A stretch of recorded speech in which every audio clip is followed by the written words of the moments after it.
What's up, schoolmates? Welcome sa isa na namang episode na medyo personal with a plot twist. So today, pag-uusapan natin ang isang term na trendy at gamit na gamit ng friends ko. No, ito ay ang factory reset. Let's Okay, go! may kala mo product. Yes, Ganon. well, sa Western Gen Z culture, no, ang factory reset means letting go of a past version of yourself to start fresh. Wow. Pero Ay, dito, start no, fresh. pero dito sa Pilipinas, ginagamit din ito na ilan para ilarawan ng paglipat mula sa pagiging part ng LGBTQ+ identity to identifying as straight.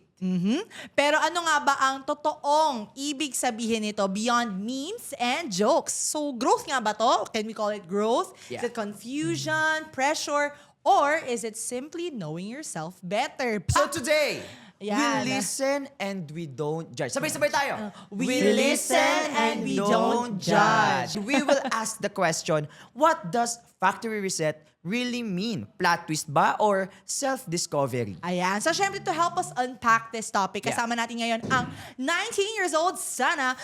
19 years old Sana from Caloocan City na may 5.2 million views lang naman. Wow. Sa TikTok with her partner and a caption of, siguro nagpanggap ka lang talaga na bakla para jowain ako eh. Oh! Taray! Ang haba ng hair niya doon. Let us Grabe all yun. welcome Raymard Magnifico! Hello po.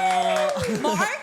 Mard? Ikaw ba yan, Mard? Welcome, Ray. And so our next guest is a 22-year-old from San Mateo, Rizal. May viral video din of 4.4 million views sa TikTok with his partner and caption of, my biggest plot twist this year. Na factory reset na ba lahat? Wow, joke lang.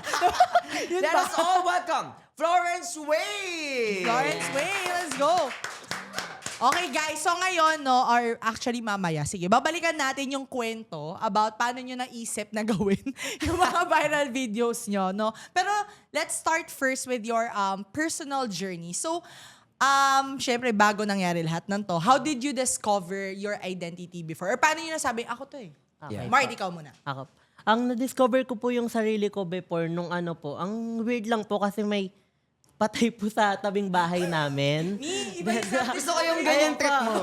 May patay po sa tabing bahay Okay. namin. Then, syempre may mga tent po na libre sa barangay. Okay. Bago po kumuha ng sopas, may mga pool po doon. Okay. Nag-pool dancing po ako. Doon ko po na anong parang, ala, ito, ako to, ganon. Tapos, Siya talaga yun. Nagpa-dancing. Kumbaga may nakita siyang pole, eto ako. Tapos yun po, sinasayaw-sayawan ko yun. Kala mong ganda-ganda eh. Tapos yun po, nung nandun din ako, like, nung bata-bata ako, sumasali ako sa mga dance caroling po na Okay. ako lang po yung mag-isang lalaki na maliit, nasa 7 years old data. Tapos mga kasama ko po, mga 15, Oo. yun. Tapos nakukitan sila sa akin, nagbibigay sila 20. Oo. Ganun po. Yung motivation niya, pera. Pero nalabanan ngayon. True. Ayan. Then yun po na ano kung na-discover akong bakla ako noon. Then hindi ako as in nag-out po. Tapos Okay. tinanong ako ng tita ko po, nung grade 8 na ako, so ang laki Okay. na po ng gap na sabi niya, nagbabakla ka lang ba kasi yan yung sinasabi ng tao sa'yo? Or nagbakla ka kasi yan ka talaga? Then sinagot ko po na, ano, like, nalilito ako sa sarili ko kasi mas gusto ko po yung lalaki. Okay. Ganun. Okay. Pero, ano, like, gusto ko yung lalaki, pero gusto ko rin yung babae. Pero mas lamang po sa akin yung lalaki. Kumbaga 70% sa lalaki. Oo. 30% Parang sa lugi. babae. Ganon. Parang lugi. Okay. Ganon po. Tapos yun, dahil sa pamboses ko, sa, ayun po, Oo, sa ang itsura ko. kinis. Oo, Na- sa act. Kasi hanggang ngayon po, ganon talaga boses ko eh. And eto talaga ako, ganon. Hindi ko naman po Oo. kailangan baguhin. Tapos yun po, nag-transition lang siya. Like, nagkagusto ko, mas marami talaga lalaki. Then, nakilala ko lang po yung Jeff ko nung grade 11 na. Yun lang. Ayun. So, pa-shoutout sa girlfriend mo. Ayan. Shoutout po kay Jenna Paulina Bolencia, mahal na mahal kita. Kinilig ba ang lahat? Comment below kung kinilig ka. Pag hindi, pakirido. Okay lang. Sige, ikaw naman, Wayne. How did you find out about yourself? Nung nag-start po siya nung elementary ako. So, hindi ko ina-expect na may, ano kasi, parang may gay awakening sa akin na Okay. nung may nag-transfer po sa amin na babae. Tapos, ang ganda-ganda niya. Hmm. And then, sabi ko, parang ano, bakit parang crush ko siya, ganun. Tapos, nung ano po, sabi ko, at the same time, parang gusto ko rin kasi ang boys noon. So, parang nagkaroon po ako ng identity crisis noon. Tapos, hindi ko po alam yung term pa na bisexual noon. So, sabi ko, hindi ko po alam kung lesbian ba ako or kung babae Kung po bi. ba ako. Ganun. Kasi, nalilito po talaga ako noong time na yun. And then, nagkaroon po ako ng GF nung grade 10. Doon ko na po siya, doon na po ako nag-start na parang, okay, parang siguro lesbian. Kapag-explore. Oo, ganyan. oo. So, tuloy-tuloy po siya doon na nagkaroon, puro babae po yung naging relationship ko noon. Actually, so Wayne and Ray. Pero Mard yung tawag ko sa kanya. Nagpauso. So Ray and Wayne kayo, how would you describe your parang when you were discovering yourself throughout those relationships or throughout those years? Yeah. Kasi I think very common na around those mga edad talaga eh. No? Doon nila Yes. nalalaman. Was it confusing? Was it empowering? Or ano yung nangingibabaw na emotion sa inyo? One word lang. One word. Confusion po. Confusion talaga. Ikaw. Crisis. Ang lala nung kanya. Pero wait. Crisis yung kanya. Sa kanya confusion lang. Oo, Dilugi pero ako ata. din confused din ako eh. Oo. Ano ba yung gender identity nyo dalawa? Before? Before, gay po talaga yung tingin ko sa sarili ko. I see. Ikaw. Yan. Bisexual po. Bisexual. And how Okay. do you like express yourself sa pananamit or sa kilos? Parang, how would you consider yourself? Yeah. Ayun po, yung mga pictures ko po before, like, nagda-dolphin shorts ako. Pakipakita ang picture. Ito ang dolphin shorts niya. Ito ang dolphin shorts niya. Nagda-dolphin shorts po ako. Feel ko ang ganda-ganda ko, mahaba po yung damit. Tapos nag-hairpin pa po ako, ganon. I Tas, see. yung, Ano masaya maging friend yung blush on ko po, ano yan, putok na Putok na putok. putok. Tapos Kasi- yung bag ko And the lip tint. kulay pink. Para maganda. Tapos Okay. yun po, Gusto ko wag yung mo mukhang, pink pero gusto ko maganda. po, syempre yung mga gay-gay po ng mga like junior Bebot high ka school. ba, ganon? Opo, yung mga junior high school, feel nyo, ang ganda-gandaan kayo dapat yung dyan, stand Mean out girl. sa Yeah. Girl, yan siya. Yan, igigilid ko pa yung bag ko ganon, tapos makikigrupo-grupo po. Oo, tabi ka dyan, I sis. see. Di ka maganda. Okay. Ikaw naman. Ay. Yes. Sabay. Oo. Ano po, nagpa-undercut ako dati na may design pa sa likod. So, nagpakita din natin. Pwede, gusto ko makita yung undercut niya. Okay. Tapos, pero before po ako nagpa-undercut, nagpa-pixie cut po ako na maikli. Parang boycut po siya. Ganun. Medyo crisis nga talaga. Oo. Yung labang ng gan. Kasi sabi sila pag nagbabangs, di ba? Mga ganyang age talaga yung nagkakaroon ng Oo. identity crisis. Tapos sa pananamit din po, ganun. Puro lagi po ako naka-oversize, naka-baggy pants. ganun. Pero wait, naka-apekto rin ba yung mga taong nakasama ninyo? Kung paano kayo mag-act before? Ikaw, Ray. Sa akin po, I think, oo. I think, tag-isip. Di siya sure, pero sige.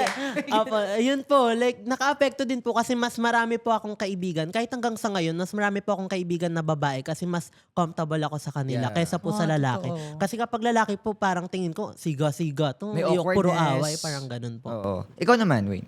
Yes po. And noong time po na yun, mas marami rin po akong naging kaibigan kasi parang nagkaroon po ako ng group na puro LGBT kami, Okay. ganun. So, mas na-expose din po ako sa tao.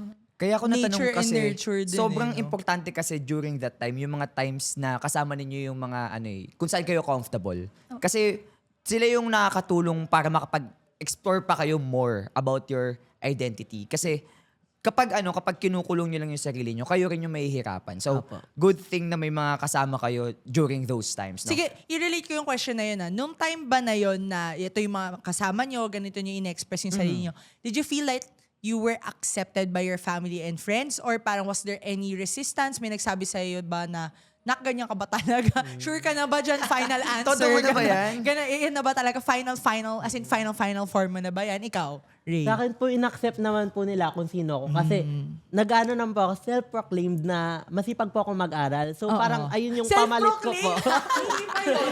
As Iba a yung proclaimed self-proclaimed. studios. Yeah.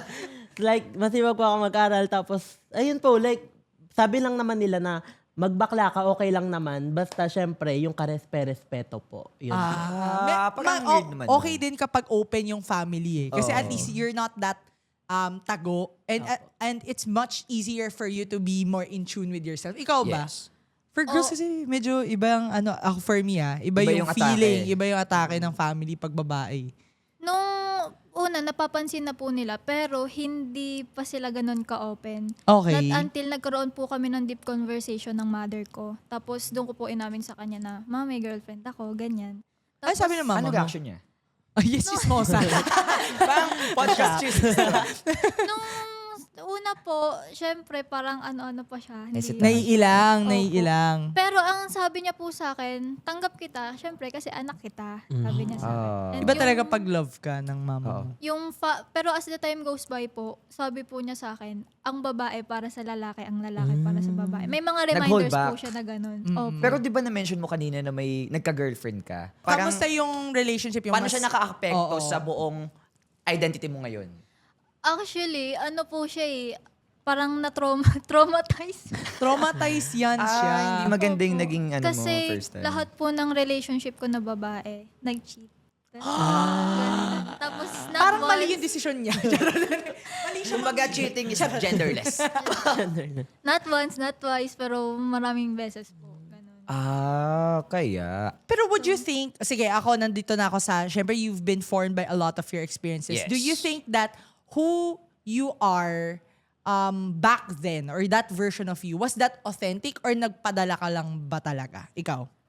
For me, hindi po siya basta nagpadala lang ako. Kasi, mismong feelings ko po yung, parang nagsabi sa akin na, okay, gusto ko talaga siya, ganyan. Tapos, may time din po na, pagka may partner po kasi ako, hindi na po ako na-attract sa lalaki nung time na yon. Sa kanya lang po talaga. Ganun. So, yung feelings niya yung nag-dictate kung ano siya or sino siya. Ikaw, Barry? Ako po like, hindi naman po siya peer pressure, pero syempre, yung mga nakakasama ko po sa, ayun, yung mga kaibigan ko po. May factor, May oo. factor din po sila sa akin na, ganito laro tayo, bahay-bahayan, luto-lutuan, ganon. Barbihan. Gandahan po kami doon. Tapos kasi malapit po kami sa Riles. So, yun po set up kami pa. Rampa, ganon. be! Rampa sa railway. Yan, kanya-kanya po kaming atake, tapos mahilig po kami mag-volleyball. Doon po, like, naging impluensya rin po sila sa akin para, yun, maging gay ako. Then, ginusto ko rin naman po talaga. So, nagka-boyfriend ka or crush Hindi na po, lalaki? malandi lang po ako, pero hindi po ako. I love it! I love it talaga. Ayan, palakpakan natin yung mga guests natin. Very brave sila. Yes. Ayan. So, syempre, no, guys, medyo puputuli ko na napapasarap yung kwento natin. No? So, mamaya pag-uusapan naman natin yung, chapter 2. Chapter 2! yung naging plot twist ng kanilang story. So, yan ay sa pagbabalik lamang ng School Mates!